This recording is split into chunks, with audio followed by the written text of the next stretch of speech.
Hello friends, I Dr. Niradhar, faculty member, School of Education, Indira Gandhi National Open University, welcome you all to this video lesson. Our today's topic is continuous and comprehensive evaluation, its concepts and functions. As you know, presently we have completed the 10th module, and now we are in the 11th week. That means we are studying now the 11th module of your online course. The module title is Continuous and Comprehensive Evaluation.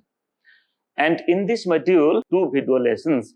One is that today we are going to discuss, that is Continuous and Comprehensive Evaluation, its concepts and functions. And the second video lesson is Continuous and Comprehensive Evaluation in scholastic and co-scholastic areas. So today our focus will be on the concept and functions of continuous and comprehensive evaluation.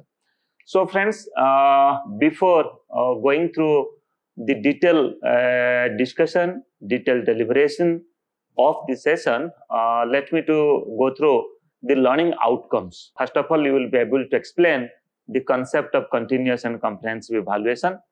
Then you will be able to discuss the use of different tools and techniques for the evaluation of scholastic and post-scholastic domains of learners' performance, learners' attainment. And another learning outcome is describe the functions of continuous comprehensive evaluation in the process of learning and teaching. First of all, now our focus is on to understand what is continuous evaluation, to make assessment a regular activity in the teaching learning process. Friends, in my initial video lessons, in the earlier module of this online course, that is an assessment for learning, many a time I have said that so far as constructivist approach of teaching and learning process is concerned, assessment is considered and assessment is practiced as an integrated part of teaching learning process. Okay, so this is not something beyond the teaching learning process. This is not something that first teaching will be conducted and after completion of the entire process of teaching, then after assessment will be completed. So we are not here discussing assessment which is conceptualized as per the behavioristic schools of thought or as per the behavioristic principles of teaching and learning process and as per the traditional teaching learning process. We are just discussing the constructivist approach of teaching and learning as well as constructivist approach of assessment. So here assessment will help the learner for gaining new knowledge, for enhancing their new knowledge, at the same time for understanding new concept. Okay, so that's why the first concept that I will say that assessment is a regular activity. This is not an end term activity, end semester activity, or you can say it is not, you can say after completion of one quarter that you will conduct the assessment. So that's why it is a regular practice. So whenever there is teaching learning process, then you will find there is assessment. You can also use concept of assessment is to assess students' performance formally or informally. You can use this concept or you can assess learners' performance by using certain formal strategies, by using certain formal tools and techniques. And many a time, being a teacher, you can also do it informally by observing students' participation, by observing students' engagement in the group and how the students are involved themselves in different activities. It may be in discussion, it may be in a type of debate, it may be a type of presentation. So as a teacher, you have to do it formally and you have also to do it informally. So both formal assessment as well as the strategies of informal assessment are included in continuous evaluation. And further we can say that use of techniques like observation, interview, self and peer assessment, group work and projects, etc. are used to assess performance of the students so far as continuous evaluation is concerned. Teacher will continuously do the observation and teacher will take the interview of the students. So interview means I'm not saying in a very large scale, rather teacher will interact with the students. Okay, teacher will interact one-to-one students that what is their difficulties and what is their knowledge base and what are the different concepts, what are the different discourses, what are the different principles they have learned from a particular content. And if they have not learned, if the instructional objectives or the learning outcomes If it is not achieved, then the teacher will again plan his or her teaching, that how most of the learners or almost all the learners will reach at a particular level. So that's why it is necessary that teachers should interact with the students regularly. And for the self-assessment and peer assessment, even if a group assessment strategy is also a part of continuous evaluation. So teachers should engage learners, teachers should engage students for self-assessment. Okay, so when they will go through their own work, they will understand that whether they are going in a right way or not, whether they are doing well or not. Okay, and what are their shortcomings. At the same time, teacher can also use learners in peer assessment strategy technique. So here in peer assessment strategy, one student will assess the performance of others so far as their writing is concerned, so far as their answer sheet is concerned. So accordingly, by using the peer assessment strategy, assessment can be done, or continuous assessment technique strategies can be used. At the same time, group assessment strategy can also be used. That is also a part of continuous evaluation. Then group work and project. Teacher can also involve students in many project activities. It is not only to do the pen and paper types of tests. Many a time teacher can engage students to do the project. So here you see, when the students will do the project, two things will be happened together simultaneously. One thing is they will get direct experience and they will engage themselves in doing the project. At the same time, after doing the project, they will also present their project, that what they have done, what type of data they have collected, how they have analyzed it, how they have prepared their portfolio. Okay, and it is also basing upon their presentation and code assessment can be done. A good rubrics can be used for providing them descriptive indicators about their performance. So this is also a part of continuous evaluation. And further, we can say assessment is integrated in the teaching learning process. I have already said, whenever there is a teaching learning process, then definitely there is an assessment strategy.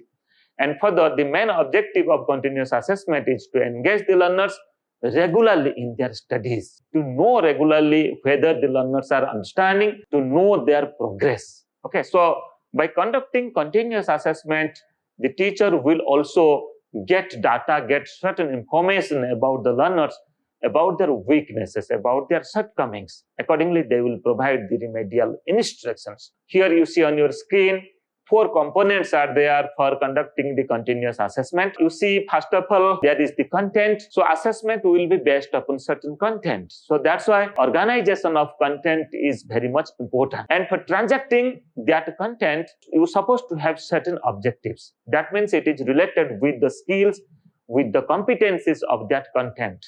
That means from that content, what skills, what competencies, what applications learners should achieve, or what knowledge and understanding learners should acquire.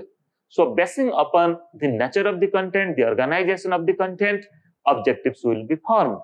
And as per the objectives, then teacher will organize the learning experiences, design the teaching learning process. Teacher will design the method, what method will be used to teach that content for achieving the objectives. Teacher will also decide about the techniques and strategies. At the same time, what media will be used to teach that content. Okay, and at the same time, teacher will also use many activities, demonstrations, a type of role play, dramatization, or other types of brainstorming, other types of techniques also. So that means the entire learning experiences will be designed by the teacher, and further it will be practiced in the real situation, in the real classroom situation. And friends, here, when teacher will plan it, design the teaching, then practice the learning experiences, that means when the teacher will engage himself or herself in real teaching, at the same time, teacher will also plan and practice the assessment procedures. It may be a type of multiple choice types of questions, it may be a type of observation, it may be a type of interaction with the students. So by using many techniques, a teacher can do it. So that's why here, so far as component of continuous assessment is concerned, it is based upon 3 important components. One is the content, then objectives, then learning experiences, and further assessment procedures. What assessment procedures will be used keeping in consideration of the learning objectives and the learning experiences that has given to the learners, basing upon the content, basing upon the nature of the content. Now we will discuss about the concept of comprehensive evaluation. What is comprehensive evaluation? First of all, it includes assessment of all-round development of the student's personality, both scholastic and co-scholastic abilities. So here you see I'm just focusing upon all-round development of students' personality. So here the abilities of the students, you will get it from the scholastic areas and at the same time from the co-scholastic areas. So that's why to know the all-round development of the personality of the learners, so what you have to do as a teacher, you have to assess their scholastic abilities. At the same time, you have also to assess their co-scholastic abilities. So that's why it includes both scholastic and co-scholastic abilities of the learners. And further, when we talk about scholastic abilities, we also talk about the core areas of the knowledge or the core subject, just like in school, history, political science, economics, or you can say science, mathematics, different social sciences. At the same time, languages are the core subjects. So that's why in comprehensive evaluation here, whether the learners they have acquired skills and competencies from the core areas or not, that you have to assess, you have to evaluate. At the same time, other areas of knowledge also which come under this co-scholastic abilities, that is also another important part, such as art and craft education, health education, physical education, peace education, and different life skill educations. So here, this is also part of for the all-round development of learners' personality. So you have to, for comprehensive evaluation, more techniques you have to use, different other techniques for assessing knowledge and understanding and skills of these other areas of knowledge. To understand more on comprehensive evaluation, we can say the tools that we use in comprehensive evaluation, we use many tools, just like interview, observation, rating scale, checklist, and attitude scale. I have already discussed in my earlier session about attitude scale, about checklist, about observation, about interview, about the rating scale. So here, this can be used in comprehensive evaluation to know learners' achievement in different areas of knowledge. In comprehensive evaluation, different abilities of the students in scholastic and co-scholastic domains are evaluated. Now we'll focus upon that what are the different tools and techniques we use for assessing different abilities of the learners. Two types of abilities. One is the scholastic abilities, which is mostly based upon the curricular areas, just like knowledge, understanding, application, and skill. It also includes analysis and synthesis. So what we will do, being a teacher, when you are using the continuous and comprehensive evaluation, especially in the scholastic abilities, you can use the techniques just like written examination. You can take certain pen and paper based written examination or certain online written examination, then certain oral examination. You can also develop a type of report. You can also develop a type of interaction with them. Okay. And practicals also. If there is the scope in the subject for the practical component, then practical test can also be taken. And these three techniques you can use in the scholastic areas to know the knowledge, understanding, application and skill, critical analysis, and synthesis, whether the learners are able to do all such things or not, so far as scholastic abilities is concerned. And further, so far as co-scholastic abilities is concerned, here you see different areas, just like here what I have included, physical health and yoga education. So how to assess it? This is a part of comprehensive evaluation. Basic understanding about health, you should know whether the students have basic understanding about the health or not, then whether they have understand about the concept of yoga, at the same time physical fitness also. So by observing or by conducting different exercises, medical checkup, at the same time observation by the teachers. So when teacher teaches the learners, teacher can also observe the learners in different aspects, in different abilities of their development. And further, the another co-scholastic abilities are concerned, so far as the area of habit is concerned. So three important habits are highlighted here. One is the, you can say, work habits, then study habits, then health habits. So here you see health habits, study habit, and work habits. One's habits for developing a good health, one's habit for managing his or her studies, and one's habit for doing different world of work. So how the teacher should do it? Teacher can do it by using certain observation techniques. So here observation can be used as one of the technique for such comprehensive assessment evaluation. And other co-scholastic abilities are concerned. Areas like interest is concerned, different interest areas like literary interest, artistic interest, scientific interest, musical interest, and social interest. And these are also some extent related with the aptitude, the potential abilities of the learner. So how can you do this as a teacher? So what you have to do, you can use certain scale.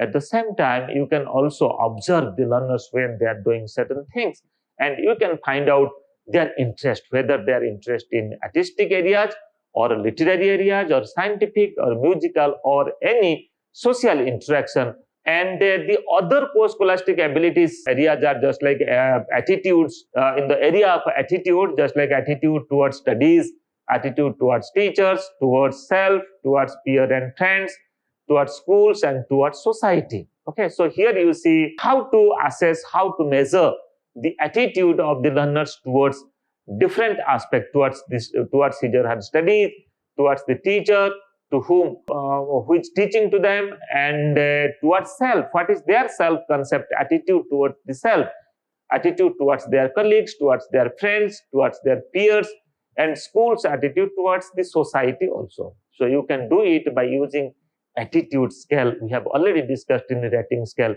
that for measuring attitude you can use an attitude scale, and at the same time you can also observe learners about these attitudes, whether they have positive attitude or not. And so far as life skill area of co-scholastic abilities are concerned, different life skill areas just like self-awareness, effective communication, critical thinking, decision making, coping with emotions, coping with stress, empathy, interpersonal relationships, creative thinking, and problem solving. These are the 10 different life skill areas. And how to do it? For evaluating these life skill areas, simply teacher can observe the learners in the classroom, whether they have self-awareness quality or not, whether they are able to develop an effective communication or not, whether they have developed critical thinking or not, then whether they have the skill of decision making or not, or whether they are able to coping with the different situations, coping with their emotions or not. Okay, so these are the areas. And the other co-scholastic area, just like participation in other activities like games and sports, literary and scientific activities, cultural, social, and community service activities. So here, observation technique can be used for evaluating these co-scholastic areas so far as comprehensive evaluation is concerned. So friends, these are the certain tools and techniques and the areas that you can use for assessing learners' performance so far as their comprehensive evaluation is concerned. Okay, whether they have developed total personality or not, all-round personality or not, or only their development is focusing upon a single aspect. So that as a teacher, you should understand about your learners by using different strategies. And now we'll discuss about the functions of continuous and comprehensive evaluation.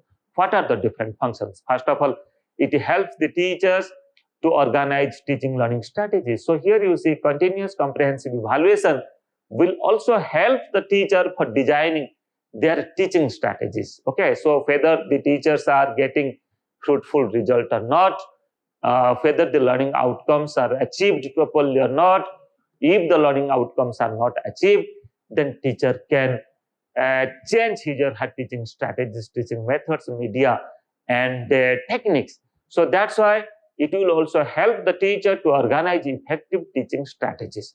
Then continuous evaluation helps in regular assessment of learners' progress, ability, and achievement with reference to specific scholastic and co-scholastic areas. Then continuous evaluation serves to diagnose weaknesses. So here you see mostly continuous evaluation is a type of formative assessment that continues with the teaching and learning process. So that's why when you will do the formative assessment, then simultaneously you will also engage yourself for diagnosing, for using the diagnostic evaluation to find out their difficulties, learning difficulties, accordingly what remedial measures should be given to the learners. That also you have to do as per their weaknesses and shortcomings. Then continuous and comprehensive evaluation, the another function is it provides immediate feedback to the learners, at the same time to the teachers. And the other functions of continuous comprehensive evaluation, it's like it helps children to know their strengths and weaknesses. I have already said that when they will involve themselves in peer assessment, in group assessment, in self-assessment, okay, so they will understand about their strengths and weaknesses, okay. So in which area they are doing better and in which area there is the need for further development. Then it provides the children a realistic self-assessment, so they can assess themselves, and they will get a type of intrinsic motivation. They will get a type of inspiration, internal inspiration, okay, that they have to do this. It motivates children to develop good study habits, okay. So comprehensive evaluation, the functions of continuous and comprehensive evaluation, it also helps the learner for developing their good study habits, and it helps learner to determine the areas of instruction in which more emphasis is required. All areas of knowledge doesn't require equal type of emphasis or equal quantum and quality of emphasis. So that's why when you will go for continuous and comprehensive evaluation, you will understand that in which area emphasis should be given much and which area emphasis should be given less. Continuous and comprehensive evaluation identify areas such as attitude, interest, and self-concept of the students. So here, with scholastic, you are just entering to know the co-scholastic areas. And further, we can also focus upon, so far as the functions of continuous and comprehensive evaluation is concerned, it helps in identifying changes in attitude and value systems of the students. So change of attitude and change of value system. Okay. So what understanding they have, what concept they have, whether the concepts that they have already gained from their family, from the society, from the community are really a right concept or not, whether they have developed a right values and attitude or not. So here, if they have not developed the right values and attitude, through continuous and comprehensive evaluation, they can change their attitude and values. Then further, it helps in making decisions for the future. So how the learners will do in future. So this has also a prospective and futuristic goal, futuristic aim, so far as choice of subject is concerned and choice of different courses are concerned, and for constructing one's career is concerned, that in future what the learner will do. And further, it provides data on the progress of students in scholastic and post-scholastic areas and predicts future success of the learners. It also provides much data to the teachers to know about, to understand about the learner. So friends, to recapitulate that today we have discussed two important concepts in today's video lesson. First of all, we understand what is continuous evaluation, the concept of continuous evaluation. We also discussed about the concept of comprehensive evaluation. And further, we discussed about that what are the different techniques can be used for evaluating different areas of comprehensive evaluation. It includes both scholastic as well as post-scholastic areas. And further, we also discussed about the functions of continuous and comprehensive evaluation, how the continuous and comprehensive evaluation helps the students, at the same time how it helps for the teachers for designing their teaching. In our next session, we'll discuss other aspects on this module. For further queries, you can write to me niradhar@ignou.ac.in.